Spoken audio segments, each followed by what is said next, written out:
Usually जो बड़े food influencers हैं दिल्ली के अंदर वो कितना चार्ज करते हैं? Around 50,000, like that's the average? That's the average. अगर कोई बहुत अच्छा क्रिएटर है, around 300K 400K 500K followers हैं, दे गो फॉर 50,000. पर कम नहीं है मतलब इस पर्टिकुलर नंबर्स के हिसाब से? इज इट नहीं. बिकॉज ऑफ द मार्केट की? I think because of the market, because आप 50 में नहीं कर रहे, कोई सिमिलर क्रिएटर, क्योंकि आजकल कंटेंट हर कोई बना रहा है। हर कोई बना रहा है, हर किसी का कंटेंट चलता है, तो वो 40 में करेगा. ब्रांड को तो ऑफ कोर्स अब फायदा ही है, तो they will go with 40.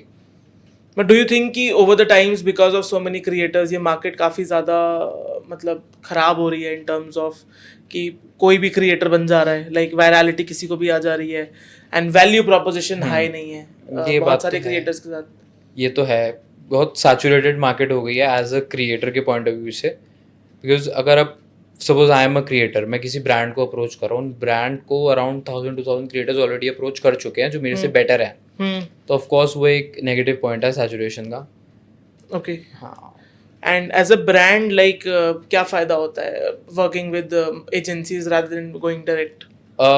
Brands do go direct with creators, but उसमें फिर ब्रांड को काफ़ी चीज़ें मैनेज करनी पड़ती है. अब एजेंसी हम मिडिल पर्सन है, तो we manage the creator as well and we manage the brand as well. तो प्रोडक्ट से पहुंचने से लेके डिलीवरेबल्स कंप्लीट होने तक, पोस्टिंग होने तक, क्वालिटी इंश्योर करते हैं, टाइमलाइन इंश्योर करते हैं डिलीवरेबल्स की, वी मैनेज एवरीथिंग. तो वर्कलोड ब्रांड का ओवरऑल कम हो जाता है. एंड क्या ये ब्रांड को एक्सपेंसिव पड़ता है? यस, कितना एक्सपेंसिव पड़ता है. Not I won't say expensive, but उनकी अगर if they are seeing value in it, they go for it. Because आजकल influencer marketing agencies are doing great. Brand को चाहिए कि वो चीज़ें जितनी डेलीगेट कर सके उतनी डेलीगेट करे, ताकि वो स्केलिंग पे अपना ध्यान दे सके.